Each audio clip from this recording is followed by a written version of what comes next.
बिस्मिल्लाहिर्रहमानिर्रहीम अस्सलाम वालेकुम। हेल्थ असेसमेंट के जो चैप्टर है उन पे ऑलरेडी मैंने तो वीडियोस बनाई है, लेकिन जो इस वीडियो में मैं आपको बताऊंगा जस्ट एज ओवरव्यू होगा, ठीक है। और जो चीज़ें इंपॉर्टेंट हो सकती हैं और आपको पता होनी चाहिए, ठीक है, वो मैं आपको बताऊंगा। बाकी अगर आपको डिटेल लेक्चर चाहिए तो इस पे मैंने वीडियोस बनाई है और वो पीपीटीज है, लेकिन यही बुक से बनी हुई है, सारी सेम वर्डिंग है, ठीक है, तो वो आप देख सकते हैं। सबसे पहले स्किन के बारे में हम पढ़ते हैं। तो स्किन क्या है? हमारे बॉडी का जो है एक कोर है जो कि हमारे बॉडी के प्रोटेक्ट करता है। इसके 3 लेयर होते हैं, एपिडर्मिस, डर्मिस और सबक्यूटेनियस, ठीक है। इन तीनों लेयरों का पता होना चाहिए। स्पेशली ये 3 लेयर जो है वो क्या क्या होते हैं, जैसे कि एपिडर्मिस आउटर लेयर होता है, इसमें स्क्वाइमस एपिथेलियल टिश्यू वगैरह होते हैं, ठीक है। डर्मस जो है थोड़ा सा मोटा होता है, दूसरा लेयर होता है, इसमें आपके जो है मुख्तलिफ़ किस्म के ग्लैंड्स वगैरह होते हैं, आपके केराटिन और आपके जो है वो स्वेट ग्लैंड्स वगैरह, सारे लिम्फेटिक सिस्टम, नर्व्स और सारी चीज़ें यहाँ पे मौजूद होते हैं, हेयर फॉलिकल्स वगैरह। इसके अलावा जो आपका सबक्यूटेनियस लेयर है ये एपिडर्मिस के नीचे मौजूद होता है और इसमें जो है एडिपोज टिश्यू वगैरह मौजूद होते हैं, मतलब फैट्स वगैरह, ठीक है। इस पिक्चर में आप देख सकते हैं, आपको सारी चीज़ें बताई गई हुई है कि जो पहला लेयर है स्किन का उसको हम स्ट्रेटम कॉर्नियम कहते हैं, जो कि एपिडर्मिस का ही एक लेयर है, ठीक है। ये सारी चीज़ें आपको बताई गई है। खैर ये मतलब डायग्राम का तो आपसे नहीं पूछेंगे, लेकिन पता होना चाहिए कुछ ना कुछ। दूसरा है हेयर जो है हमारे केराटिन से बने हुए हैं और मैट्रिक्स सेल से निकले हुए हैं, ठीक है। मैट्रिक्स क्या है? जहाँ से हेयर निकलता है। इसके अलावा नेल्स हैं, नेल जो है ये भी केराटिन से बने हुए लेकिन हार्ड केराटिन होते हैं, मतलब जो सख्त हो जाते हैं, ठीक है। फिर नेल के कुछ पार्ट्स हैं, जैसे कि हाइपोनेकियम है, नेल प्लेट है, लेटरल नेल फोल्ड है, ये सारी चीज़ें आप देख लें, इसके नाम पता होने चाहिए। जैसे कि इसमें नेल मैट्रिक्स है। नेल मैट्रिक्स क्या है? जहाँ आपके उंगली के साथ आपका नेल अटैच है उसको नेल मैट्रिक्स कहते हैं, ठीक है। नेल रूट क्या है और इपोनेकियम क्या है, ये सारी चीज़ें आपको याद होनी चाहिए, पता होनी चाहिए। इसके अलावा ये आता है एरेक्टर पाइली मसल, जो कि आपके हेयर ग्रोथ करवाता है और आपके हेयर को जो है वो स्टैंडिंग पोजीशन में रखता है, ठीक है। हेयर फॉलिकल है, हेयर फॉलिकल जहाँ से आपका हेयर ग्रोथ करता है। हेयर बल्ब जो है ये आपके हेयर का बिल्कुल जड़ है, जहाँ पे मुख्तलिफ़ किस्म के ब्लड वेसल्स वगैरह होते हैं, ठीक है। तो ये याद रख लें और बिल्कुल इसके जो नाम है ये आपको याद होने चाहिए। अच्छा जी, अब आते हैं स्किन के असेसमेंट पे। तो जब हम स्किन का असेसमेंट करते हैं तो सबसे पहले आपने इसमें ये बात याद रखनी है कि ड्यूरिंग स्किन असेसमेंट हम सिर्फ इंस्पेक्शन और पल्पेशन करते हैं, इसके अलावा हम इसमें कुछ और नहीं कर सकते। ऐसा ना हो कि आपने उसके स्कल्टेशन भी लिखा हो और परकशन वगैरह भी लिखा हो। Only 2 things we are doing in skin assessment, that is inspection and palpation, ठीक है। स्किन का जो असेसमेंट आप करेंगे, कैसे करेंगे, उसमें आप मुख्तलिफ़ किस्म के मतलब जो भी एबनॉर्मल चीज़ें होंगी ना वो नोट करेंगे।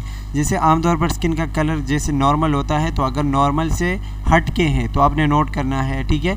मॉइस्चर है, टेक्सचर अलग है, टर्जिडिटी आपने पढ़ा होगा, स्किन को जब खींचते हैं और वापस छोड़ते हैं तो ये अपनी जगह पे चली जाती है। अगर ऐसा नहीं होता तो वो भी आपने नोट करना है। ये एबनॉर्मलिटीज़ है सारी, ठीक है। और टेम्परेचर भी आपने नोट करना है कि टेम्परेचर कितना है। ज़्यादा गर्म हो तो भी नोट करना है, ज़्यादा ठंडा हो तो भी नोट करना है। इसके अलावा जो कलर होते हैं जैसे कि साइनोज और पेलर और एरिथमा, ये सारी चीज़ें आपने नोट करनी है। ये आपको कलर दी गई हैं, जैसे कि साइनोज में ब्लू होता है, एडिमा होता है, ठीक है। साइनोज में क्या होता है कि आपको मतलब ऑक्सीजन की कमी हो रही होती है। एडिमा में जो है स्वेलिंग वगैरह होती है। एरिथमा में किसी जगह पे इन्फ्लेमेशन होती है, ब्लड सप्लाई ज़्यादा हो जाती है, इसलिए वो जगह एरिथमा में चला जाता है। जॉइंटस में जो है वो स्क्लेरा वगैरह आपके जो आइस होते हैं, ठीक है, वो इफ़ेक्ट होते हैं। पेलर में भी आपके buccal cavity, buccal mucosa, lips, tongues, ये सारी चीज़ें कलर चेंज करते हैं। पेटेशिया जो है ये लाइपर पिगमेंटेशन है, जैसे कि आपके एब्डोमेन में होता है, ठीक है। डॉट्स वगैरह आते हैं मतलब स्किन पे, और रेशेस जो कि आमतौर पर जैसे ज़ख़म वगैरह होते हैं, तो ये सारी चीज़ें नोट करते हैं। इसके अलावा मॉइस्चर जो है, आपकी स्किन थोड़ी सी मॉइस्ट होती है लेकिन ज़्यादातर खुश्क होती है। अगर ये ज़्यादा मॉइस्ट हो गई, ज़्यादातर जो है वेट कलर में चली गई या वेट हो गई, तो फिर आपने उसको नोट कर देना है। ये भी एक एबनॉर्मलिटी है। चीज़ें आसान है बहुत, बस आपने जो भी चीज़ आपको एबनॉर्मल लगे ना वो आपने नोट कर देना है। टेक्सचर और टर्गर क्या है? जैसे कि हम स्किन का जो है स्मूथनेस देखते हैं, स्किन को हम इस तरह, जैसे कि आप इस डायग्राम में देख सकते हो कि स्किन को ये हम खींचते हैं थोड़ा, ठीक है, और फिर उसको छोड़ देते हैं। अगर 30 सेकंड्स तक ये अपनी जगह पे वापस चली जाती है तो सही है, नॉर्मल है। अगर 30 सेकंड से ज़्यादा टाइम लग रहा है तो मतलब स्किन टर्जिडिटी ख़राब है, और ये भी हम नोट करते हैं, ठीक है। अक्सर लोगों में ये वेरिएशंस होते हैं, जैसे कि इस बच्चे के फेस पे ना मुख्तलिफ़ किस्म के डॉट्स वगैरह हैं, जो फ्रेकल्स वगैरह होते हैं या मोल्स होते हैं, तो ये बिल्कुल नॉर्मल है, ये कोई इतनी ख़तरनाक चीज़ नहीं है, ठीक है।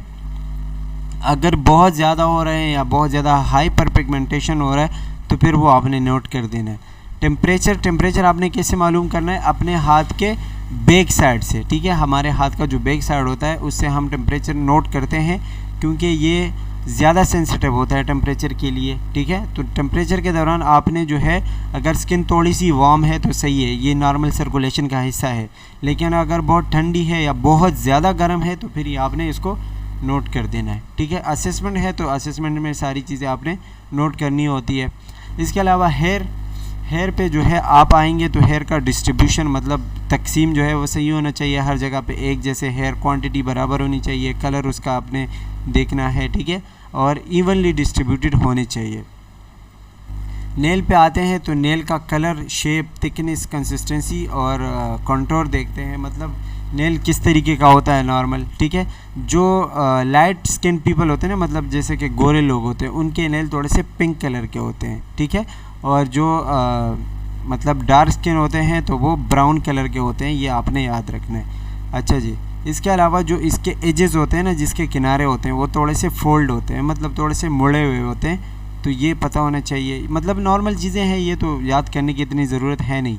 लीजन क्या है? कोई भी ज़ख़म या कोई भी मोल या कोई भी चीज़, ठीक है, जैसे दाने वगैरह। लीजन में दो किस्म के होते हैं, एक होता है प्राइमरी लीजन और दूसरा होता है सेकेंडरी लीजन। प्राइमरी लीजन वो होता है जो कि न्यू डेवलप होता है, मतलब कोई भी चीज़ जो कि नया आता है, ठीक है, और सेकेंडरी लीजन वो होता है जो कि पुराने वाले दाने से या पुराने ज़ख़म से कोई नई चीज़ निकल आई हो, तो उसको हम सेकेंडरी लीजन कहते हैं। ये बहुत सारी चीज़ों के जो है मसले हो सकते हैं, बहुत सारे साइन सिम्टम इसके हो सकते हैं, जैसे कि ड्रेनेज वगैरह हम इसमें देखते हैं, बॉर्डर देखते हैं, कलर देखते हैं, सिमेट्री देखते हैं, तो ये सारी चीज़ें, जैसे कि इसमें डिस्कॉर्ड है, फाउंड ओवल शेप का होता है, एनुलर इस शेप का होता है, और टारगेट बुल जो है इस शेप बुल आई की तरह होता है। फिर इसके भी कन्फिगरेशन होते हैं, जैसे कि डिस्क्रीट होते हैं ना, तो ये अलग अलग होते हैं, जैसे कि ये है, अलग अलग होते हैं। ग्रुप में ये जो है ग्रुप में होते हैं, एक ग्रुप ये है, एक ये है और एक ये है, ठीक है। कन्फ्लुएंट में ये सारी एक ही जगह पे जमा होते हैं, और ये जो है वो एक जगह पे जो है मर्ज हुए हो चुके होते हैं। और डर्माटोमल में ये एक लाइन में होते हैं, इसको हम इसके नाम पता होने चाहिए, जैसे ग्रुप्ड है, डिस्क्रीट है, कन्फ्लुएंट है और डर्माटोमल है, याद होने चाहिए। अब आते हैं स्किन लेजन पे, और ये जो स्लाइड है ना बहुत ज़्यादा इम्पोर्टेंट है। इसके स्पेशली जो लीजन है इसके नाम याद होने चाहिए, और इसके अंदर जो साइज़ है ना वो पता होने चाहिए। सबसे पहले इसमें है पेस्ट्यूल। पेस्ट्यूल उस जगह पे होता है जहाँ पे हेयर होते हैं और उसमें एक पस लाइक जमा होता है, ठीक है, इसको हम पेस्ट्यूल कहते हैं। और ये दूसरा है सिस्ट। सिस्ट क्या है? ये स्किन के अंदर क्लोज होता है, ठीक है, और इसमें या तो फ्लूइड लाइक मटेरियल होगा या कोई सॉलिड चीज़ होगी, लेकिन स्किन के अंदर एक दाना सा होगा, ठीक है। इसके बाद है नोड्यूल। नोड्यूल जो है ये आपके मतलब स्किन के ऊपर होता है, और तकरीबन 1 सेंटीमीटर के जो है इसका साइज़ होता है, तो ये डायमीटर इतना होता है, पता होना चाहिए। इसके अलावा जो है व्हील है। व्हील जो है एक रेज्ड मतलब उभरा हुआ जिसको हम कहते हैं, ठीक है, और रेडिश एरिया होता है जो कि कॉमनली ये इची होता है, मतलब ख़ारिश करता है, और तकरीबन 24 आवर तक इसका ड्यूरेशन होता है, फिर ये ख़ुद ही ख़त्म हो जाता है, ठीक है। इसके अलावा फिशर है। फिशर जो है कोई भी ज़ख़म जो कि आपके डर्मस लेयर तक पहुंच जाए और क्रैक बनाए, ठीक है, इसको हम फिशर कहते हैं। इसके अलावा बुल्ला है। बुल्ला जो है एक लार्ज फ्लूइड फिल्ड सेक है, मतलब एक दाना है जिसके अंदर फ्लूइड होता है, और ये भी 1 सेंटीमीटर या इससे ज़्यादा होता है साइज़ में। मैक्यूल जो है ये एक छोटा कलर होता है, डिसकलर स्पॉट ऑन द पेच ऑफ द स्किन, मतलब स्किन के ऊपर एक थोड़ा सा छोटा सा ज़ख़म होता है, इसको हम मैक्यूल कहते हैं। अल्सर जो है ये काफ़ी बड़ा ज़ख़म होता है, और इसमें आपके डर्मस तक ये पहुंच चुका होता है, ठीक है, एपिडर्मस और डर्मस लेयर दोनों इसके अंदर आते हैं। अच्छा जी, इसके अलावा वेजिकल जो है आपके फ्लूइड लाइक जो है स्मॉल फ्लूइड फिल्ड ब्लेस्टर होते हैं, और ये भी 1 सेंटीमीटर से ही कम होते हैं। ओव्यूल जो है इसका भी तकरीबन 1 सेंटीमीटर साइज़ होता है। तो ये आप देख लें, ये स्लाइड जो है इससे डेफिनेटली एमसीक्यू आएंगे, स्पेशली इसके जो साइज़ है और इसके जो नाम है ये रट्टा लगा लें इस पे, बस ये बहुत ज़्यादा इम्पोर्टेंट है। अच्छा जी, फिर इसके अलावा कुछ कैंसरस लीजन होते हैं, कुछ बिनाइन लीजन होते हैं, ठीक है। बिनाइन लीजन जो है ये मतलब ज़्यादा ख़तरनाक नहीं होते, ये एक जगह पे होते हैं, इसका बॉर्डर आपको नज़र आ रहा होगा, ठीक है, इसका साइज़ भी आपको मालूम होगा, ठीक है। लेकिन ये एक प्री कैंसरस चीज़ है, मतलब ऐसे हैं कि जिससे कैंसर हो सकता है, ठीक है। जैसे कि ये है, ये आपको नज़र आ रहा होगा ना, प्री कैंसरस एक्टेनिक वो है, केराटोसिस है, ठीक है। केराटिन मतलब यहाँ पे जमा हो चुके हैं, और प्री कैंसरस है मतलब कैंसर शुरू होने के चांसेस इसमें हो सकते हैं, ठीक है। फिर दूसरा है डिस्प्लास्टिक नेवस में जो है आपका केराटिन लेवल मेलानोसाइट्स बहुत ज़्यादा एक जगह पे जमा होने लग जाते हैं, कलर वहाँ पे प्रोड्यूस होता है ब्लैक कलर, और जो है उस सेल का जो शेप है वो चेंज होना शुरू हो जाता है, ठीक है। फिर ये ख़तरनाक होता है, ये कैंसरस होता है। बेसल सेल कार्सिनोमा होता है, बेसल सेल में जो है ये कॉमनली स्किन में होता है और यूजुअली स्प्रेड ओनली लोकली, मतलब किसी एक ही जगह पे फैलता है, पूरी बॉडी में नहीं फैलता। फिर स्क्वायमस सेल में जो है ये फैलना शुरू हो जाता है, काफ़ी जो है ये फैलता है, और अगर आप इसको ट्रीट नहीं करोगे तो ये जाके मेलेग्नेंट मेलानोमा में कन्वर्ट हो जाएगा, जो कि एक काफ़ी ख़तरनाक कैंसर है, ठीक है, हमारे स्किन का। तो ये पता होना चाहिए। अब इसके कुछ ABCDs है, जैसे कि एसिमेट्रिकल लीजन है, B से बॉर्डर इरेगुलर होगा, ठीक है, C से उसका कलर जो है वो चेंज होगा, शेड वगैरह आएंगे, D से डायमीटर जो है वो 6 मिलीमीटर से ज़्यादा होगा और एलिवेटेड होगा, E से एलिवेटेड मतलब उभरा हुआ होगा, दाना टाइप होगा, ठीक है।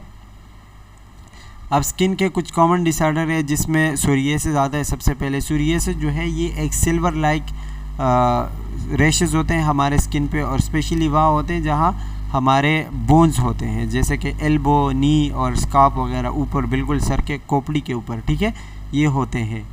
इसके अलावा जो है कॉन्टैक्ट डर्मेटाइटिस है। कॉन्टैक्ट डर्मेटाइटिस जो है ये किसी भी लीजन की वजह से, आप किसी ने हाथ रगड़ लिया, कोई गिर गया, कोई कुछ भी हो गया, ठीक है, तो ये होता है, और ये जो है बहुत ज़्यादा कॉमन है, इसमें इतना कुछ नहीं है। ये ईची होता है, मतलब ख़ारिश वगैरह करता है, ठीक है, और स्पेशली जो है थोड़ा सा जलन महसूस होती है यहाँ पे।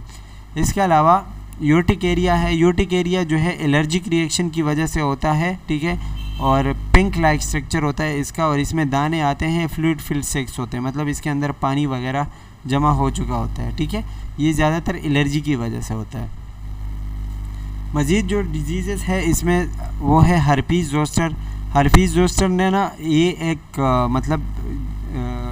एक दाने होते हैं जो कि सूख चुके होते हैं बिल्कुल, और उसका जो रह जाता है ना उसको हम हर्पीज़ ज़ोस्टर कहते हैं, और ये ग्रुप्स में होते हैं, क्लस्टर मतलब एक ही जगह पे जो है वो जमा हो चुके होते हैं।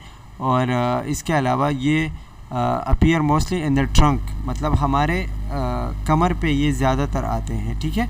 और the lesion cause pain but not a rash, इसमें आपको दर्द होगा लेकिन कोई रेश वगैरह नहीं होगा, मतलब कोई ख़ारिश वगैरह नहीं होगा, ठीक है। इसके अलावा स्केबीज़ है। स्केबीज़ आपको इन्फेक्टेड पर्सन से लग सकता है, मतलब जिसको पहले स्केबीज़ है उससे आपको स्केबीज़ लग सकता है, ठीक है।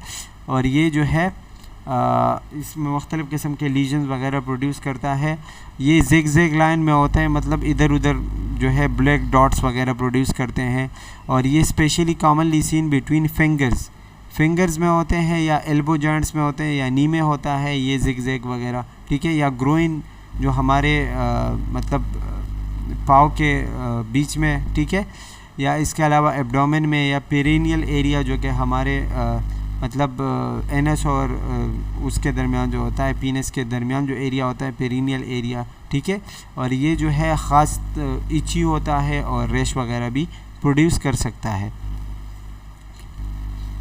इसके अलावा टीनिया कार्पोरिस है। टीनिया कार्पोरिस जो है इसको हम रिंग वॉर्म कहते हैं, ये रिंग में होता है, ठीक है, और स्किन के थोड़ा सा ऊपर होता है, मतलब थोड़ा सा स्वेल हो चुका होता है, ठीक है।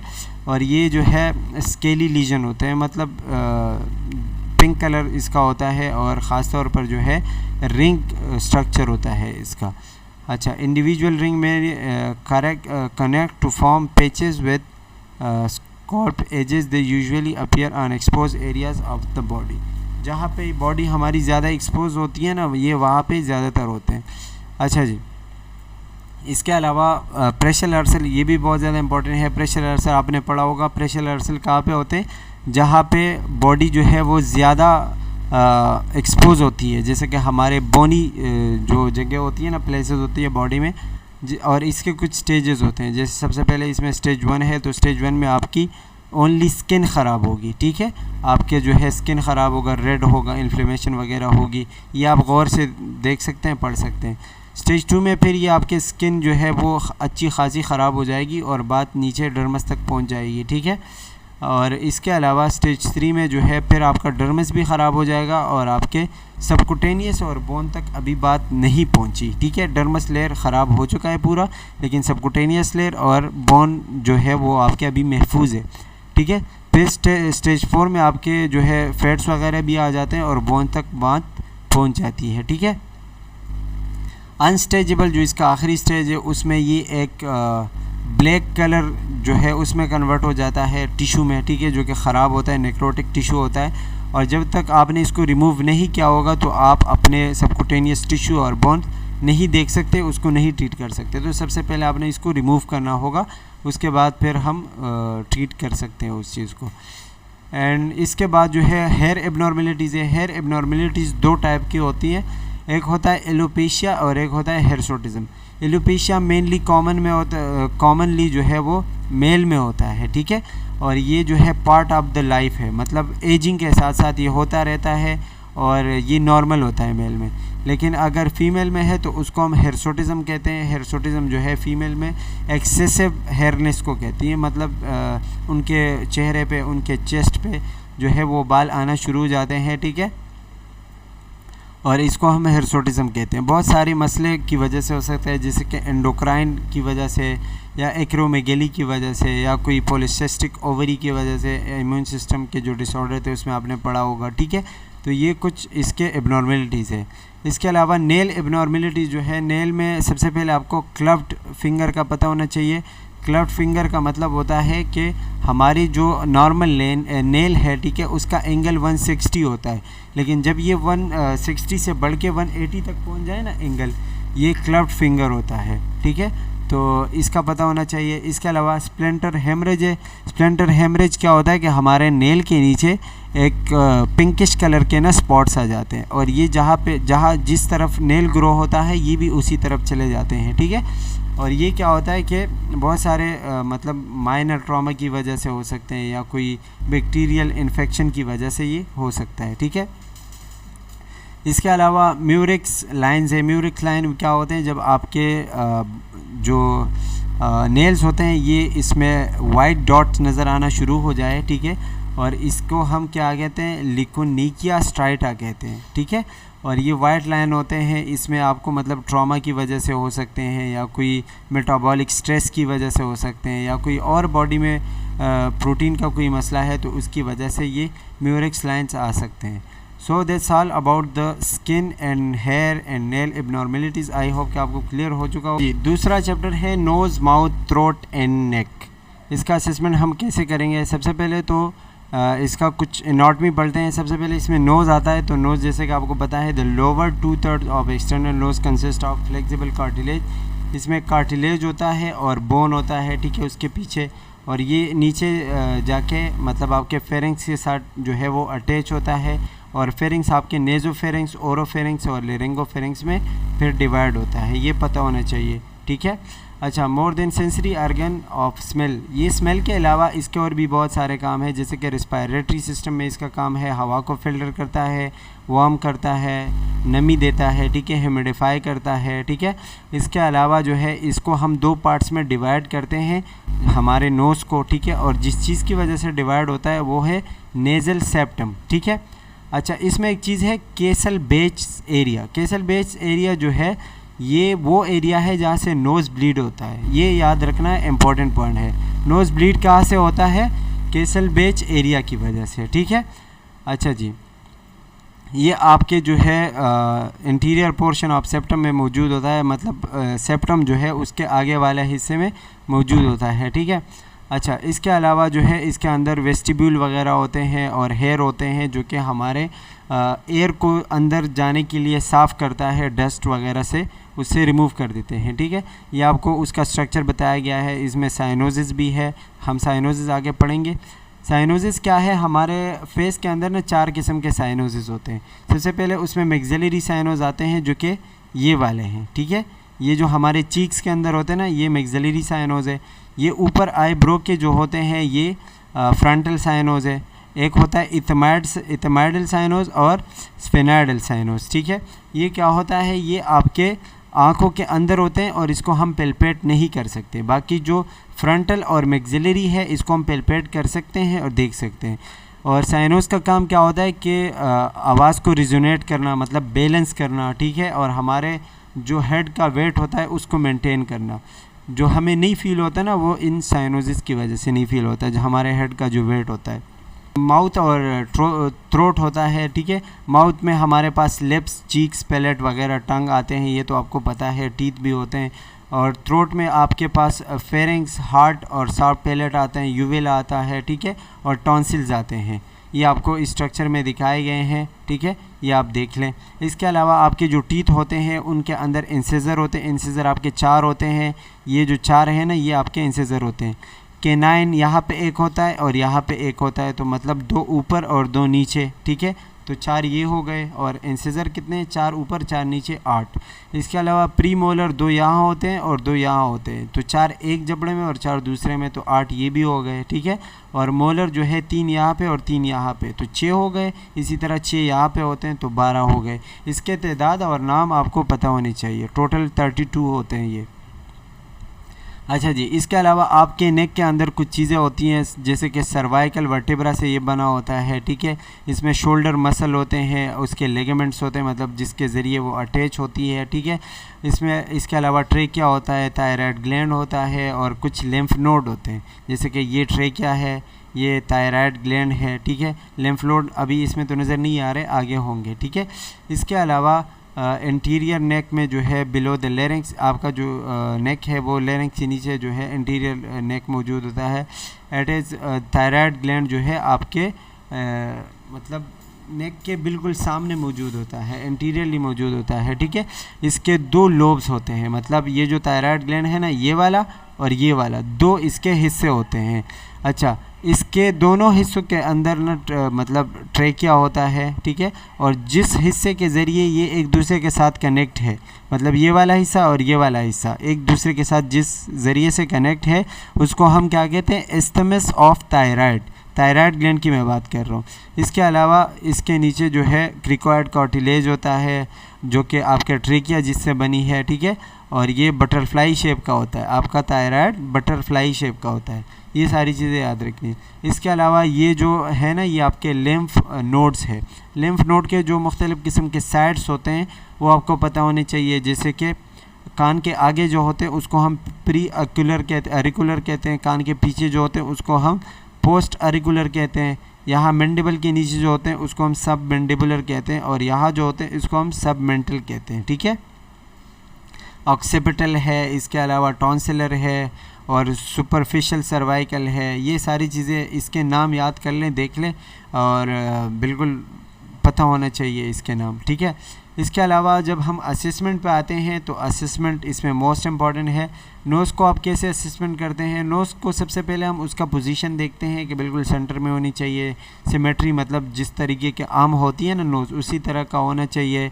कलर उसका सही होना चाहिए। अगर उसमें कोई वेरिएशन है, मतलब कोई तब्दीली आई है, कोई मसला है, तो आपने नोट करना है। जैसे कोई कलर उसका सही नहीं है, स्वेलिंग हो चुकी है, या कोई डिफॉर्मिटी है, मतलब ये कि जिसका जो नेज़ल सेप्टम है वो ख़राब हो चुका है। ठीक है, या कोई और मसला है, कार्टिलेज में कोई मसला है, या कोई एडिपोस टिश्यू में मसला है, तो आपने नोट कर देना है। इसके अलावा अगर कोई नेज़ल डिस्चार्ज हो रहा है, मतलब कोई पानी बह रहा है नोज़ से, या कोई और डिस्चार्ज हो रहा है, कोई पस वगैरह आ रहा है, या कोई फ्लेयरिंग हो रहा है। फ्लेयरिंग मतलब जब बंदा बहुत ज़ोर ज़ोर से सांस लेता है ना, उसको हम फ्लेयरिंग कहते हैं, उससे जो हवा मतलब अंदर बाहर जाती है। अच्छा, अगर इस तरीके से कोई डिस्चार्ज उससे नाक से हो रहा है तो आपने उसका कलर, क्वांटिटी और कंसिस्टेंसी नोट करना है, मतलब कितना हो रहा है, उसका कलर कैसा है और कब कब हो रहा है, ठीक है, ये आपने नोट करना है। अगर फ्लेयरिंग हो रहा है, मतलब बहुत ज़्यादा ज़ोर ज़ोर से सांस ले रहा है, तो आपने उसके रिस्पायरेटरी डिस्ट्रेस चेक करना है कि मतलब उसको रिस्पायरेशन का कोई और मसला हो सकता है। इसके अलावा नेज़ल कैविटी हम चेक करते हैं। नेज़ल कैविटी हम कैसे चेक करते हैं कि पेटेंसी के ज़रिए। पेटेंसी के मतलब ये होता है कि हम एक नॉस्ट्रल को बंद करते हैं और मरीज़ को कहते हैं कि दूसरे नथने से सांस ले, ठीक है, फिर पहले वाले को जो है वो छोड़ते हैं, फिर दूसरा बंद करते हैं और मरीज़ को कहते हैं अब दूसरे नथने से सांस ले। अगर वो सही सांस ले रहा है दोनों से तो सही है, अगर नहीं ले रहा तो फिर हम उसके जो है वो कंडीशन को नोट करते हैं। इसके अलावा हम पेन लाइट लेके जो है उसके नाक के अंदर भी वो लाइट लगाते हैं और देखते हैं ऑटोस्कोप के ज़रिए। ऑटोस्कोप एक चीज़ होती है, एक इंस्ट्रूमेंट है जिसके ज़रिए हम नोज़ का असेसमेंट करते हैं। अब ये पता होना चाहिए कि ऑटोस्कोप क्या है। ऑटोस्कोप एक इंस्ट्रूमेंट है जो कि हम नोज़ के अंदर जो है उसको इंसर्ट करते हैं, ठीक है, और उसका असेसमेंट इस्तेमाल करने के लिए। अच्छा जी, इंस्पेक्टिंग द नॉस्ट्रल्स, नॉस्ट्रल को हम उसी तरीके से जो है वो करते हैं, असेसमेंट उसका करते हैं। जैसे मैंने पहले बता दिया, पेशेंट को आप कहेंगे कि अपना सर पीछे की तरफ करें, उसके नोज़ जो है आप थोड़ा सा उसके टिप से जो है उसको ऊपर की तरफ करोगे, फिर जो है आप जो ऑटोस्कोप है उसको एंटर करोगे, फ्लैश लाइट जो है वो लगाओगे तो आपको पता चलेगा। फिर उसके अंदर आपने कलर और पेटेंसी वगैरह ये सारी चीज़ें नोट करनी है। पेटेंसी का मैंने आपको बता दिया। इसके अलावा जो उसका म्यूकोज़ा होता है वो कैसा है, उसके अंदर कोई पस वगैरह, कोई एक्जुडेट मतलब कोई भी कचरा, ठीक है, या पिंक वगैरह जो है वो नज़र आना चाहिए। अगर ऐसा नहीं है या कोई लीजन है तो आप सारी चीज़ें आपने नोट कर देनी, मतलब जो भी एबनॉर्मल चीज़ है ना वो आपने नोट कर देना। इसके अलावा जो नोज़ को हम साइनोज़ करते हैं, पल्पेट करते हैं नोज़ को, ठीक है, तो हम कैसे करते हैं, अपने 4 फिंगर से, ये मतलब जो हमारी ये वाली उंगली है ना इसको हम 4 फिंगर कहते हैं, और अपने थंब से इसको हम इसके ज़रिए हम नोज़ का असेसमेंट करते हैं। इसके लिए हम जो है स्वेलिंग देखते हैं कि आंखों के इर्द गिर्द कोई स्वेलिंग ना हो साइनोज़ के दौरान, ठीक है, साइनोज़ जब हम एग्जामिन करते हैं। अगर हम पिलपेट करते हैं और साइनोज़ एरिया को और मरीज़ को जो है कोई दर्द वगैरह महसूस हो रहा है तो मतलब साइनोसिस के अंदर कोई ट्यूमर है या कोई और चीज़ है या फ्लूइड है जिसकी वजह से उसको तकलीफ़ हो रही है, तो ऐसे सिचुएशन में हम फिर ट्रांस इल्यूमिनेशन करते हैं। ट्रांस इल्यूमिनेशन टेस्ट पता होना चाहिए। ट्रांस इल्यूमिनेशन टेस्ट बहुत इंपॉर्टेंट है। ट्रांस इल्यूमिनेशन टेस्ट में क्या होता है, लाइट लगाते हैं, जैसे कि ये होता है ना फ्रंटल साइनोस, तो यहाँ से नीचे से हम लाइट आँख के साथ ही लगाते हैं। जब हम यहाँ से लाइट ग्लो करते हैं ना तो यहाँ पे ऊपर उसका जो है वो लाइट नज़र आ जाता है। तो जब ऐसा नज़र आता है तो मतलब नॉर्मल है, अगर नज़र नहीं आता तो फिर वो एबनॉर्मल में हम काउंट करते हैं। इसी तरह मैक्सिलरी साइनोस में भी करते हैं, नीचे से लाइट लगाते हैं मुंह के अंदर से और वो यहाँ बाहर नज़र आता है। अगर बाहर नज़र आया तो सही है, अगर नहीं आया तो फिर उसमें भी कोई फ्लूइड होगा या कोई ट्यूमर होगा साइनोस के अंदर, तो ये हम नोट करते हैं, ठीक है। इसके अलावा हम माउथ और थ्रोट का जो असेसमेंट करते हैं तो सबसे पहले पेशेंट के लिप्स देखते हैं कि उसमें कोई लंप या कोई एबनॉर्मलिटी ना हो, ठीक है। फिर टंग ब्लेड इस्तेमाल करते हैं और उसके ज़रिए फिर हम क्या करते हैं कि एक मतलब लेते हैं एक टंग ब्लेड, ठीक है, और उसके ज़रिए से जो है टंग को हम डिप्रेस करते हैं और पूरे जो है माउथ का वो देखते हैं जो मतलब एनवायरनमेंट होता है कि कोई लीजन वगैरह उसमें नहीं है या कोई और मसला उसमें नहीं है, ठीक है। तो ये सारी चीज़ें हम उसमें देखते हैं। इसके अलावा जिंजिवाई जो गम्स वगैरह होते हैं वो देखते हैं, टीथ देखते हैं, टीथ का नंबर देखते हैं, कंडीशन देखते हैं कि कहीं किसी जगह पे मिसिंग नहीं है या किसी जगह पे बहुत ज़्यादा है या किसी जगह पे कम है या कि कोई जो है दांत ख़राब हो चुका है, ठीक है। तो ये सारी हम देखते हैं। इसके अलावा फिर हम टंग और ओरोफेरिंक्स का असेसमेंट करते हैं। टंग का असेसमेंट कैसे करेंगे, ये आपको उसके जो है वो ना नॉर्मल वो बताए गए हैं, जैसे कि लिप जो है पिंक होनी चाहिए, मॉइस्ट होनी चाहिए, सिमेट्रिकल एक जैसे होने चाहिए और उस पर कोई लीजन नहीं होना चाहिए। अगर होंगे, ठीक है, तो फिर आपने उसको नोट कर देना है। ओरल म्यूकोज़ा जो है पिंक होना चाहिए, स्मूथ, मॉइस्ट और फ्री फ्रॉम लीजन होना चाहिए और कोई उसमें अनयूजुअल स्मेल नहीं होना चाहिए। ओडोर का मतलब होता है स्मेल, ठीक है। या कोई जो है डार्क स्किन पीपल जो होते हैं उसमें पिगमेंटेशन होती है, ये मसला नहीं है, ठीक है। जिंजिवाइवा जो गम्स होते हैं, ठीक है, उसमें वो भी आपके पिंक और मॉइस्ट वगैरह होनी चाहिए और हर टीथ के साथ जो है कांटेक्ट में होना चाहिए। ऐसा ना हो कि आपके जो है गम्स बाहर की तरफ आए हुए या रेड है या इन्फ्लेम्ड है, ठीक है। अच्छा, अब ओरोफेरिंक्स को जब हम पेल्पेट करते हैं, इंस्पेक्ट करते हैं, ठीक है, तो इसको हम मरीज़ को कहते हैं कि आप अपना मुंह खोलें, फिर उसके अंदर हम पिन लाइट जो है वो लगाते हैं और यूविला को जो है वो देखते हैं, पेल्पेट करते हैं। You may need to insert a tongue blade. Tongue blade हम उसको जो है मुंह के अंदर इंसर्ट करते हैं और जो उसका टंग है वो उसे डिप्रेस करते हैं, तो उससे हमें उसका जो फेरिंग्स वगैरह होता है वो भी नज़र आने लग जाता है, ठीक है। और गेग रिफ्लेक्स हम भी चेक करते हैं किसके ज़रिए, ये जो यूविला है ना, ये हम थोड़ा सा मामूली टच करेंगे तो उससे वो गेग आते हैं, गेग रिफ्लेक्स, तो हमें पता चल जाता है। अगर आते हैं तो फिर वो नॉर्मल होता है। इसके अलावा कोई भी सॉफ्ट पैलेट वगैरह जो होते हैं, लम्प्स होते हैं या लीजन अल्सर है या कोई एडिमा है या कोई और मसला है, तो वो आपने इसमें नोट कर देना है। ये टंग के आपको नॉर्मल फाइंडिंग्स बताए गए हैं, जैसे कि मिड लाइन में होनी चाहिए, मॉइस्ट, पिंक और फ्री फ्रॉम लीजन होने चाहिए, बिल्कुल इसके जो साइड होते हैं, ठीक है। ऊपर से इसके ऊपर थोड़े बहुत जो है वो लाइंस वगैरह होते हैं, ये नॉर्मल है, ठीक है, मतलब फिशर होते हैं स्मॉल, तो ये नॉर्मल है। ओरोफेरिंक्स और यूविला जो है ये आपके पिंक होने चाहिए, मॉइस्ट होने चाहिए और इस पर कोई इन्फ्लेमेशन वगैरह नहीं होना चाहिए। टॉन्सिल जो है वो भी पिंक और विदाउट हाइपरट्रॉपी, मतलब उनकी शक्ल में कोई डिस्टर्बेंस नहीं होना चाहिए। इसके अलावा नेक पे आते हैं। नेक पे हम वही देखते हैं, सिमेट्रिकल देखते हैं, कोई स्कार वगैरह देखते हैं, ठीक है। अच्छा, इसके अलावा कोई मास हो, कोई स्वेलिंग हो या कोई वेन, बहुत वेनस डिस्टेंशन जिसको हम कहते हैं, मतलब वेन नज़र आ रहा हो, थायराइड ग्लैंड जो है वो बड़ा हो चुका हो, एनलार्जमेंट हो चुकी हो, ठीक है, ये सारी चीज़ें हम उससे पूछते हैं और देखते हैं। पिलपेट करते हैं अपने फिंगर पैड से, मतलब फिंगर के जो सर होते हैं ना उससे पिलपेट करते हैं, बोथ हैंड यूज़ करते हैं और टेंडरनेस वगैरह उसमें भी देखते हैं, ठीक है। इसमें आपको वही जो है बताए गए हैं उसके बारे में, प्री अरिकुलर, पोस्ट अरिकुलर कहाँ पे होते हैं ये आप देख लें कि कहाँ होते हैं और इसको पिलपेट कैसे करते हैं। इसके अलावा हम ट्रेकिया को जो है वो पिलपेट करते हैं। ट्रेकिया और इसके साइड में एक मसल होता है, ठीक है, स्टेर्नो क्लीडोमेस्टॉइड, ये एक मसल होता है, उसके अंदर हम दोनों के बीच में उंगली रखते हैं और एक साइड पे और फिर दूसरी साइड पे भी करते हैं। अगर दोनों के डिस्टेंस में कोई मसला है तो फिर हम उसको नोट करते हैं, ठीक है। थायराइड को हम पिलपेट करते हैं मरीज़ के पीछे से खड़े होके, ठीक है, उसके नेक के ऊपर जो है अपना हाथ रखते हैं और उसको कहते हैं कि मतलब सॉल्व करे, कोई भी चीज़ सॉलो करे, ठीक है। तो जब वो सॉलो करता है तो उसके थायराइड जो है वो ऊपर नीचे चला जाता है, तो उसके हमें पता चल जाता है फिर, ठीक है। ये आपने इस तरीके से जो है वो पिलपेट करना है थायराइड। फिर इसके नोज़ के कुछ एबनॉर्मेलिटीज़ होती है, जैसे कि एपिजेस्ट्रिस। एपिजेस्ट्रिस का मतलब होता है नोज़ ब्लीडिंग। नोज़ ब्लीडिंग के बहुत सारे वजूहात हो सकते हैं, जैसे कोई ब्लड का डिसऑर्डर है, ट्रॉमा है, हेमाटोलॉजिकल डिसऑर्डर है, रेनल डिसऑर्डर है या हाइपरटेंशन है, ब्लड प्रेशर की वजह से भी होता है, ठीक है। इसके अलावा है फ्लेयरिंग।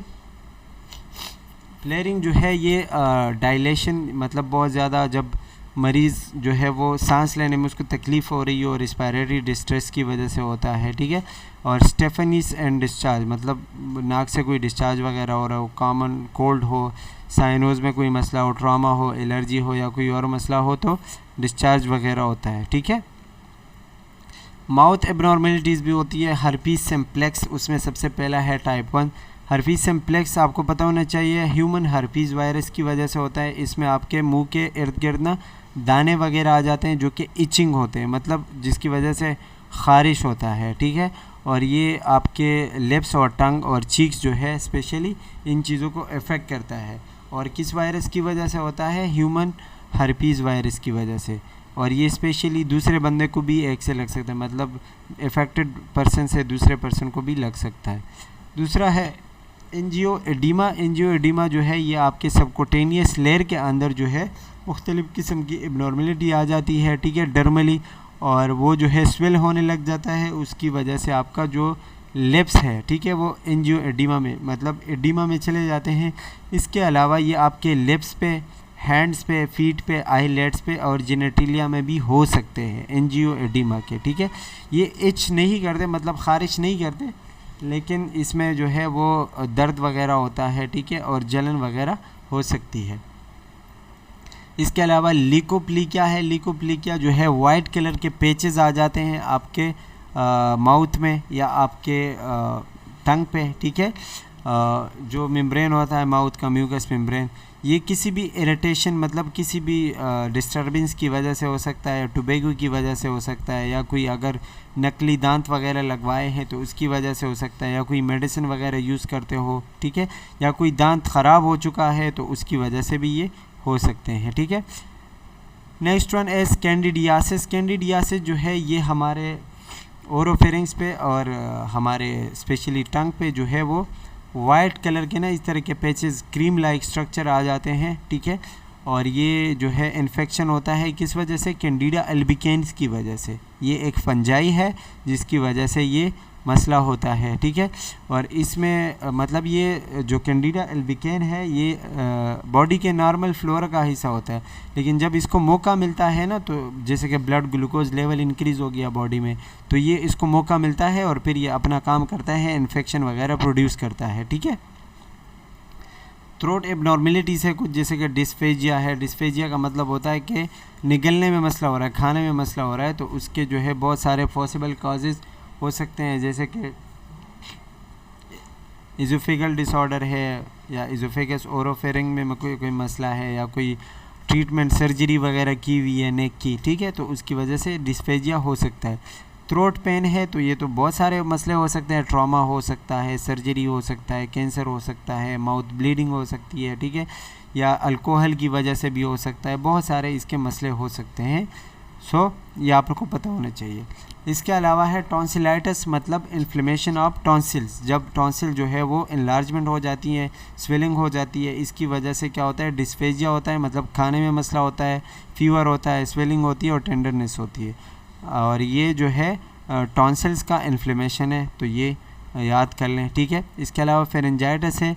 फेरेंजाइटिस फेरेंक्स के इन्फ्लेमेशन है, ये किसी भी जो है सोर थ्रोट की वजह से हो सकता है, मतलब इसके अंदर आपका सोर थ्रोट होगा, जो आपका नेक है वो ख़राब होगी, ठीक है, और कोरोना वायरस की वजह से या रीनो वायरस की वजह से या एडिनो वायरस की वजह से ये हो सकता है। ये वायरस के जो नाम है ना पता होने चाहिए, याद कर लीजिए।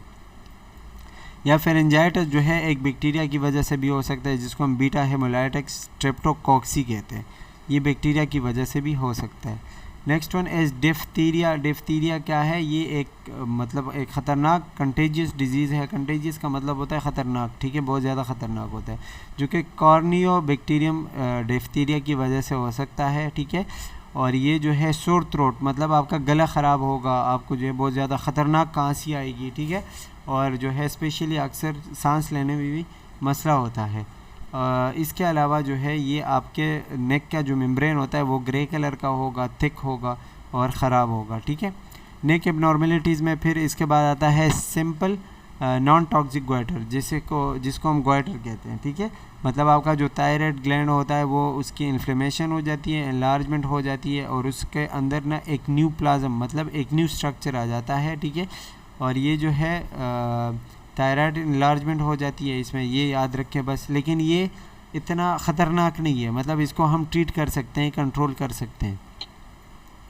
दूसरा है ग्रेव्स डिजीज़। ग्रेव डिजीज़ आपको पता होगा, पढ़ा होगा कि थायराइड ग्लैंड के एक्सेसिव रिलीज़ ऑफ हार्मोन की वजह से होता है, ठीक है। इसमें आपके जो है थायराइड ग्लैंड, इसमें भी इनलार्जमेंट हो जाती है, और इसमें जो है आपका वेट लॉस होता है, हीट इंटॉलरेंस मतलब बहुत ज़्यादा गर्मी होती है, ठीक है, नर्वसनेस होता है, स्वेटिंग होती है, भूख बहुत ज़्यादा लगती है, बाउल मोमेंट में भी मसले आते हैं, और इसके अलावा एक्सोऑप्थेल्मस होता है। एक्सोऑप्थेल्मस जो आंखें बाहर आती हैं ना, उसको कहते हैं। अच्छा, जो दूसरा टाइप है वो है टॉक्सिक मल्टीन्यूडुलर गोइटर। ये बहुत ख़तरनाक होता है और ये जो है टॉक्सिक होता है, मतलब नाम से ही पता चलता है, ठीक है। ये मल्टीन्यूडुलर है, इसमें जो है थायरोटॉक्सिकोसिस जो है मतलब ये उसका एक फॉर्म है, ठीक है, और over production of thyroid hormone की वजह से भी ये होता है, ठीक है। और इसमें भी आपका जो थायराइड ग्लैंड है वो इनलार्ज हो जाता है, और ये आप पिलपेट तो आसानी से कर सकते हो क्योंकि इलाज हो चुका है। So that's all about the pharynx, nose and mouth assessment. Next topic is breast and axilla. इसकी असेसमेंट कैसे करेंगे? सबसे पहले तो इसकी एनाटॉमी पढ़ते हैं। ब्रेस्ट को हम दूसरा नाम कहते हैं मेमरी ग्लैंड्स, ठीक है, और ये कहाँ मौजूद हैं? चेस्ट वॉल पे मौजूद होते हैं, हमारे सेकंड थर्ड रिब से लेके 6 या 7 रिब तक, ठीक है। और इसके अंदर कुछ मसल्स होते हैं, कुछ इंटीरियर मसल होते हैं, कुछ आउटर मसल होते हैं, ठीक है। इसका जो ब्रेस्ट स्ट्रक्चर है उसमें जो है सेंट्रली लोकेटेड नेपल होता है, पिगमेंटेड इरेक्टाइल टिश्यू होते हैं, मतलब जो इरेक्ट होते हैं, ठीक है। इसके अलावा एरुला होता है। एरुला का मतलब ये कि जो नेपल के इर्द गिर्द का जो ब्लैक एरिया होता है उसको एरुला कहते हैं। इसके अलावा सेबेशियस ग्लैंड्स होते हैं एरुला surface along with the hair follicle, मतलब हेयर वगैरह भी थोड़े बहुत होते हैं। इसके अलावा इसके नीचे क्या होते हैं? इसके नीचे जो है फाइब्रस और फैटी टिश्यूज़ होते हैं, जो कि मतलब एज के साथ साथ उसमें डिफरेंस आ जाती है। इसके अलावा वेट के साथ साथ भी डिफरेंस होती है, जेंडर के भी जो है वो मैटर करता है, और सच एज प्रेगनेंसी में भी ये चीज़ें चेंज होती रहती है। मतलब जो टिश्यूज़ वगैरह होते हैं वो ये इन फैक्टर्स की वजह से चेंज होते हैं, ठीक है। इसके अलावा एक टेल होता है और इसको हम कहते हैं टेल ऑफ स्पेंस, ये जो टेल होता है, ठीक है, और ये स्पेशली जाके आपके एक्जिला में ख़त्म होते हैं, जो हमारा आर्म पिट होता है, ठीक है। इसके अलावा कुछ मसल होते हैं, कूपर्स लिगामेंट्स होते हैं, जो कि हमारे जो फीमेल के और जो मेल के स्पेशली जो ब्रेस्ट होते हैं उनको क्या करते हैं? सपोर्ट करते हैं। इसके अलावा इसके अंदर 15 से 25 ग्लैंडुलर लूब्स होते हैं, ठीक है, ये पता होना चाहिए। जो कि ग्लैंडुलर लूब्स का मतलब क्या है? जो कि मिल्क प्रोडक्शन में स्पेशली काम करते हैं, ठीक है। और ये कितने होते हैं? 15 से 25 होते हैं। और आपको पता होना चाहिए कि ग्लैंडुलर लूब्स का काम क्या है? Transport milk to the nipple, ठीक है। अच्छा जी, इसके अलावा कुछ लिम्फ नोड इसमें होते हैं जो कि मुख्तलिफ़ किस्म के मतलब ब्रेस्ट और एक्जिला तक पहुंच चुके होते हैं। ये आप देख लें, ये जो ग्रीन कलर के जितने भी इसमें है ना, ये सारे क्या है? लिम्फ नोड है। और हर लिम्फ नोड के नाम लिखे हुए हैं, जैसे कि ट्राइसेप ब्रेकी मसल के अंदर लिम्फ नोड है, लेटरल एक्सिलरी नोड्स है, ठीक है, सेंट्रल नोड्स है, सारी चीज़ें मौजूद हैं, तो ये आप देख सकते हैं। अच्छा, इसके अलावा एज के साथ साथ ना मतलब ब्रेस्ट में चेंजेस आते हैं, जैसे कि बिफोर 8 जो है वो इस तरीके का होता है। ड्यूरिंग प्रेगनेंसी जो है ब्रेस्ट में चेंज आती है और ये थोड़े से बिगर इन साइज़ होते हैं। आफ्टर प्रेगनेंसी इस तरीके के होते हैं, वापस अपने नॉर्मल शक्ल में आ जाते हैं, ठीक है। Between the age of 8 and 13, मतलब 8 से 13 साल की उम्र में मतलब ब्रेस्ट डेवलप हो रहे होते हैं, तो इस तरीके के होते हैं, आपको नज़र आ रहा होगा ये, ठीक है। और मीनोपॉज में जो है, मीनोपॉज जो फीमेल के अंदर जहाँ मेंसेस जो है वो सीज हो जाते हैं, स्टॉप हो जाते हैं, ठीक है। उसके बाद क्या होता है कि ब्रेस्ट के जो टिश्यूज़ होते हैं वो ख़राब होने लग जाते हैं और ब्रेस्ट जो है वो ड्रॉप डाउन हो जाते हैं, ठीक है। ड्यूरिंग एडल्टहुड जो है वो इस तरीके के नज़र आते हैं ब्रेस्ट, ठीक है। ये जो चीज़ें हैं मैंने आपको शॉर्ट करके बताई हैं, ये आप देख सकते हैं कि 8 से 13 साल के उम्र में जो है वो ब्रेस्ट डेवलप हो रहे होते हैं। ड्यूरिंग प्रेगनेंसी जो है वो उनकी साइज़ बढ़ती है, ठीक है, और उसके अंदर मिल्क वगैरह प्रोड्यूस होते हैं। आफ्टर मीनोपॉज जो है वो एस्ट्रोजन की कमी की वजह से जो है वो गिर जाते हैं, ठीक है, टिश्यूज़ ख़राब हो जाते हैं। तो ये सारी चीज़ें ये स्लाइड अच्छे से पढ़ लीजिएगा, पता होना चाहिए। अच्छा जी, अब जब हम ब्रेस्ट का एग्ज़ामिनेशन करते हैं सबसे पहले उसका इंस्पेक्शन करते हैं। इंस्पेक्शन में हम उसकी स्किन देखते हैं कि स्मूथ होनी चाहिए, उस पर कोई कलरलेस मतलब कलर उसका सही होना चाहिए, कोई एडिमा या कोई स्वेलिंग वगैरह नहीं होनी चाहिए, या कोई लिम्फेटिक ऑब्स्ट्रक्शन हो वो नहीं होना चाहिए, ठीक है। दोनों ब्रेस्ट का साइज़ एक जैसा होना चाहिए। एसिमेट्री है अगर कोई तो वो पता होना चाहिए। कुछ ना कुछ फीमेल में एसिमेट्री होती भी है, अगर थोड़ी सी है तो वो नॉर्मल है, ज़्यादा हो रहा है तो फिर आपने उसको नोट कर देना है। इसके अलावा आप निपल्स को जो है वो इंस्पेक्ट करेंगे, उसका साइज़ देखेंगे, शेप देखेंगे, ठीक है। अगर निपल अंदर की तरफ है तो आपने नोट कर देना है, या वो ब्रेस्ट के साथ ही अंदर गया हुआ है, ठीक है। तो ये सारी चीज़ें जो भी एबनॉर्मलिटी होगी वो आपने नोट कर देना है। अच्छा, फिर उसके बाद जो है हम मरीज़ को कहते हैं कि आप अपने हाथ सर के पीछे रखें और फिर उसके बाद जो है हम ब्रेस्ट को जो है इंस्पेक्ट करते हैं, पल्पेट करते हैं। तो ये इस तरीके से हम देखते हैं, ठीक है। ये आपको वही बताया गया है। इसमें जो है ब्रेस्ट पल्पेशन करते हैं, मतलब आप अपनी 3 उंगलियों के ज़रिए ब्रेस्ट पल्पेशन करेंगे ऐसे सर्कुलर मोशन में, ठीक है। आपको जो भी मास वगैरह फ़ील हो रहा है, कोई भी नोड्यूल फ़ील हो रहा है या कोई और मसला आ रहा है, तो आपने उसको नोट कर देना है। फिर उसके बाद जो है जब आप नेपल को पल्पेट करेंगे और एग्ज़ामिन करेंगे, तो आप अपने 4 फिंगर और अपने थंब को यूज़ करके उसको एग्ज़ामिन करेंगे, ठीक है।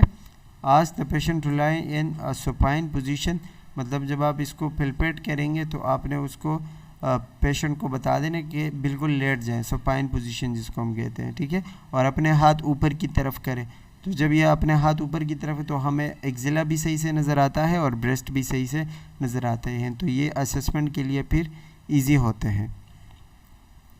अच्छा जी, इसके अलावा ब्रेस्ट पल्पेशन मेथड जो है 3 मेथड होते हैं, जिसमें सर्कुलर मोशन आता है, मतलब इस तरीके का सर्कुलरली हम जो है वो उसको पल्पेट करते हैं। दूसरा जो है वेज है, मतलब अंदर की तरफ और बाहर की तरफ। और number 3 is vertical strip. Vertical strip जो है ये बताया जा रहा है कि मोस्ट जो है एफिशिएंट है, इस पे आप बहुत ज़्यादा भरोसा कर सकते हो और ये बहुत इंपॉर्टेंट है, मतलब इससे आपको बहुत अच्छा रिज़ल्ट मिलता है, ये याद रखें इसमें। फिर इसको आप जब आप ब्रेस्ट एग्जामिनेशन करते हो तो इसको आप अपने हिसाब से पार्ट्स में डिवाइड करो, 4 पार्ट्स में डिवाइड करो, ठीक है। लेकिन एक्जिला भी इसमें आएगा और आप इसको क्लॉकवाइज भी डिवाइड कर सकते हो, जैसे कि ऊपर की तरफ 12 बजे होते हैं, यहाँ पे 3 बजे होते हैं, 6 बजे और 9 बजे। इस तरह आप क्लॉकवाइज भी इसको डिवाइड कर सकते हो, ठीक है। और इसको आप मुख्तलिफ क्वाड्रेंट्स में भी डिवाइड कर सकते हो। अगर ऐसा है कि मतलब यहाँ पे अपर इनर क्वाड्रेंट में कोई मसला है तो आप उसको नोट करोगे कि अपर इनर क्वाड्रेंट में ये मसला है, ठीक है। या यहाँ पे मसला है या यहाँ पे अगर है तो आप बताओगे कि 3 o'clock पे ये मसला है या 6 o'clock पे मसला है या 9 o'clock पे मसला है। तो आप इसको इस तरीके से जो है वो नोट करोगे और पल्पेट करोगे और अपने हिसाब से उसको मुख्तलिफ़ किस्म के स्टेजेस वगैरह दोगे तो आपको फिर समझने में आसानी होगी, ठीक है। अच्छा जी, इसके अलावा ये जो है मुख्तलिफ़ किस्म के ब्रेस्ट लम्प्स के बारे में आपको बताया गया है कि आपने उसका शेप देखना होगा कि राउंड है या लिब्यूलर है या रेगुलर है या इर्रेगुलर है। ये आप देखेंगे, सारे आपको बताया गया है, ये आप देख लें। खैर इसमें इतना कुछ तो है नहीं, लेकिन जो इम्पोर्टेंट चीज़ें हैं वो जस्ट मैं आपको बता रहा हूँ, ठीक है। इसके अलावा इसमें आप इंस्पेक्शन करेंगे, मतलब देखेंगे बाहर से, और इसके जो है पल्पेशन करोगे। पल्पेशन में आप वही चीज़ें करोगे जो कि मैंने आपको पहले बता दी, अपने फिंगर्स को इस्तेमाल करते हुए जो है पल्पेट करोगे, ठीक है। Assessing the axillary nodes. Axillary nodes मतलब ये कि आर्म पिट के अंदर जो लिम्फ नोड वगैरह होते हैं उनको हम असेस करते हैं, देखते हैं, ठीक है। और क्लेविकुलर नोड्स जो होते हैं उसको भी हम देखते हैं, मतलब जितने भी नोड्स हैं वो आपने देखने होंगे, पल्पेट करने होंगे। ये आप ये पढ़ लीजिएगा तो आपको पता चल जाएगा, ठीक है। एबनॉर्मल फाइंडिंग इसमें कुछ आते हैं और ये बहुत ज़्यादा इंपॉर्टेंट है, जैसे कि ब्रेस्ट कैंसर मास होता है। एबनॉर्मल फाइंडिंग जो भी होते हैं ना, हेल्थ असेसमेंट के किसी भी चैप्टर में अगर एबनॉर्मल फाइंडिंग्स है तो वो आपने नोट करने हैं, जो भी है, ठीक है। जैसे कि ब्रेस्ट कैंसर मास है तो मतलब ये कि ब्रेस्ट का जो मास होता है ब्रेस्ट कैंसर का, वो अभी डेवलप होना शुरू हो गया है, ठीक है, लेकिन एक जगह पे है। और ये breast cancer finding on palpation, जब आप पल्पेट करोगे तो आपको पता चलेगा, ठीक है। इसका कोई ख़ास शेप नहीं होता, मतलब कोई इफेक्ट्स वगैरह नहीं होता, ठीक है। दूसरा होता है डक्टल कार्सिनोमा इन सीटू, मतलब जो डक्ट्स होते हैं ना ब्रेस्ट के, जो ब्लड वेसल्स होते हैं, उसमें जो है कार्सिनोमा कैंसर डेवलप होना शुरू हो जाता है। और ये जो है मतलब जब वेन के अंदर होता है तो ये सीटू में होता है, मतलब एक इनिशियल स्टेज में है, ठीक है। दूसरा होता है इन्वेसिव या इनफिल्ट्रेटिंग, हम इसको कहते हैं डक्टल कार्सिनोमा, जब ये बिनाइन से मैलिग्नेंट में कन्वर्ट हो जाता है और फैल जाता है, ठीक है। इसको हम फिर इनफिल्ट्रेटिंग डक्टल कार्सिनोमा कहते हैं। इसके अलावा डिम्पलिंग होता है। डिम्पलिंग क्या है कि इसमें आपके निपल के साथ साथ आपके ब्रेस्ट के टिश्यू भी अंदर की तरफ चले जाते हैं, इसको हम डिम्पलिंग कहते हैं, रिट्रैक हो जाते हैं, मतलब अंदर की तरफ चले जाते हैं, ठीक है। ये किसी भी इन्फ्लेमेशन की वजह से हो सकता है या कोई मैलिग्नेंट मास की वजह से हो सकता है, मतलब अंदर कैंसर शायद डेवलप हो रहा हो तो उसकी वजह से हो सकता है। इसके अलावा है फाइब्रोसिस्टिक चेंजेस।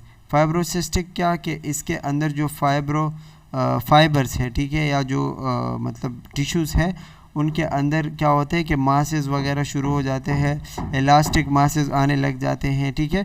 और इसके अलावा ये पिल्पेशन पे आप फील कर सकते हो।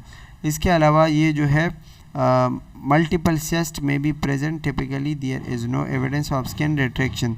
इसमें क्या होता है कि मुख्तलिफ़ किस्म के यहाँ पे आपको मासेस वगैरह फ़ील होंगे, ठीक है, जब आप पिल्पेट करोगे तो आपको फ़ील होंगे।